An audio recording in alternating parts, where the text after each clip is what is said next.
Hi everyone, MK asked me earlier on about getting the text on a path, so I just thought I would show you that one very quickly.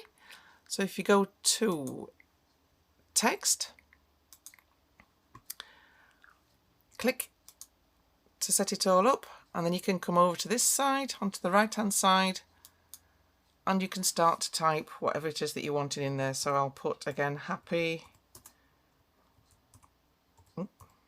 if I can spell, birthday,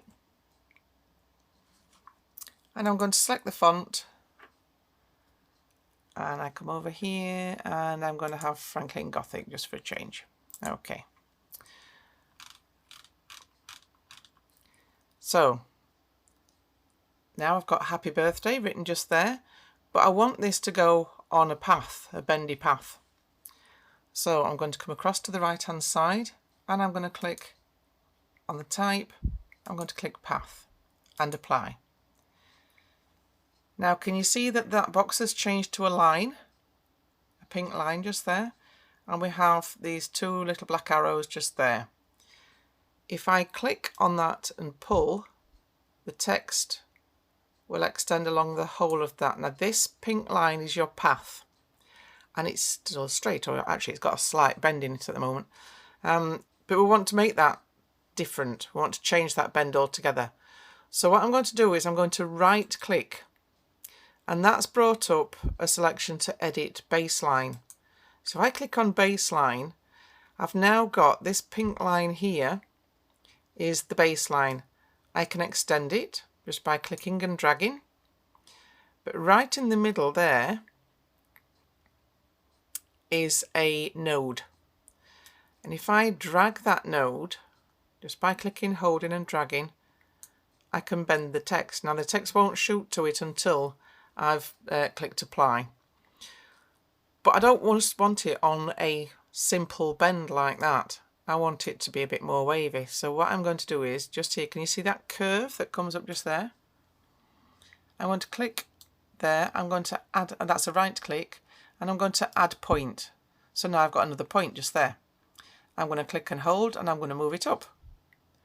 I'm going to come further across here.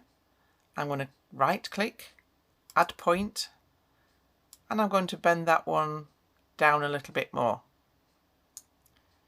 Okay, now on this one here you can see that this has now got another node that's hanging out just there, and I'm just going to grab it and tilt it slightly. Okay, you don't have to get as complicated as this. Sometimes that's a little bit smoother for you, depending on what you do with these other nodes that you add. You can carry on adding nodes to your heart's content. I'm going to move that across there slightly, and now I'm going to click apply. Sorry, just click. It applies to put the text in.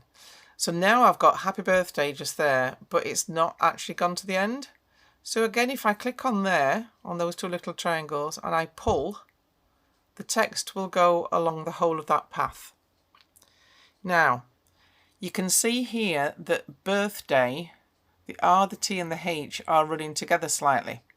So what I'm going to do is I'm going to give that a bit more of a gap. So these two little blue triangles here, if you remember from yesterday, they control the gap between the letters. So I'm just going to click, hold, and I'm going to drag it along a little bit. Now can you see how it's separating? Can you see? So I've given that a little bit more of a gap, and I'm going to do the same there and give that a bit more of a gap. Now I'm happier that it sits a little bit better on there. If you think that's a little bit too far, bring it back together again. Okay. If you don't like the way that the bend is, again, you can go to right click, edit baseline, and you can change that a little bit more if you want to. So put a bit more bend in there if you want. Okay. It's a really cool program. Hope you enjoyed that. See you later.